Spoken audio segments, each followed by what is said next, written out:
आज मैं आपसे बात करने वाला हूँ न्यूरोसर्जरी इन स्ट्रोक। स्ट्रोक दो प्रकार के होते हैं। एक स्ट्रोक होता है जिसमें दिमाग को खून मिलना बंद हो जाता है, आर्टरीज उनकी ब्लॉक हो जाती हैं, उसको इस्चेमिक स्ट्रोक कहते हैं। और दूसरा स्ट्रोक होता है जिसमें खून की नसें फटती हैं और हैमरेज होता है, और उसको हैमरेजिक स्ट्रोक कहते हैं। जब इस्चेमिक स्ट्रोक होता है तब मेन तो ट्रीटमेंट का जो लोड और रिस्पॉन्सिबिलिटी न्यूरोफिजिशियन पर आ जाती है, सर्जरी का काम कम होता है।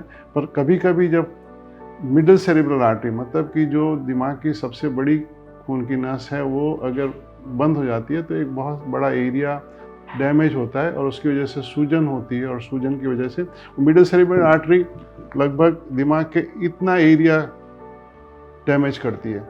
तो उसमें आदमी, वो सूजन की वजह से आदमी की लाइफ एट रिस्क होती है। तो उसमें हम लोग सर्जरी करते हैं कि भाई उतना हड्डी निकाल देते हैं और उसको जो दिमाग है उसको, उसकी लाइनिंग खोल देते हैं और खाली चमड़ी और मसल से बंद कर देते हैं, तो जगह मिल जाती है दिमाग को की सूजन को अकोमोडेट करने के लिए। दूसरी जगह जहाँ पर करने की ज़रूरत है, जब छोटा दिमाग होता है, यहाँ पर भी जगह तो बहुत कम होती है। अगर इसमें इधर भी डैमेज होता है तो सीधा प्रेशर ब्रेन स्टेम पर पड़ता है और उसमें भी हम लोग को डीकॉम्प्रेस करना पड़ता है। पेशेंट की कंडीशन ठीक होती है तो हम लोग 24 घंटा वेट करने के बाद इसी खून की क्लॉट के अंदर 2 ट्यूब रख देते हैं, और जिसको हम लोग 2-3 दिन के अंदर खून को डिसॉल्व करके खून को निकालते हैं। उसको stereotactic aspiration of blood clot कहते हैं। तीसरी जो सर्जरी की ज़रूरत होती है कि जब खून की नसें दिमाग के पानी की टंकी, जिसको वेंट्रिकल कहते हैं, उसमें अगर फटती है तो पानी का सर्कुलेशन रुक जाता है।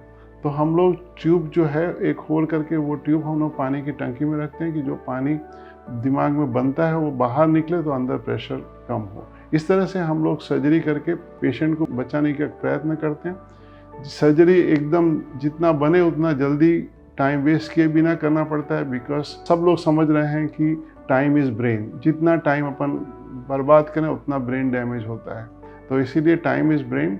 और ये सब चीज़ों के लिए हम लोग मेरिंगो सिम्स हॉस्पिटल में एक स्ट्रोक यूनिट भी तैयार किए, जिसमें न्यूरोसर्जन, न्यूरोफिजिशियन और इंटरवेंशनल न्यूरो रेडियोलॉजिस्ट की टीम है, जो पेशेंट जब आता है तो तुरंत उसको आके MRI करा के, एंजियो करा के और उसका डायग्नोसिस करके हम लोग तुरंत ट्रीट करने की कोशिश करते हैं। मेरिंगो सिम्स हॉस्पिटल लेकर आए हैं ब्रेन स्ट्रोक पेशेंट्स के लिए अहमदाबाद शहर की पहली समर्पित ब्रेन स्ट्रोक एम्बुलेंस सर्विस।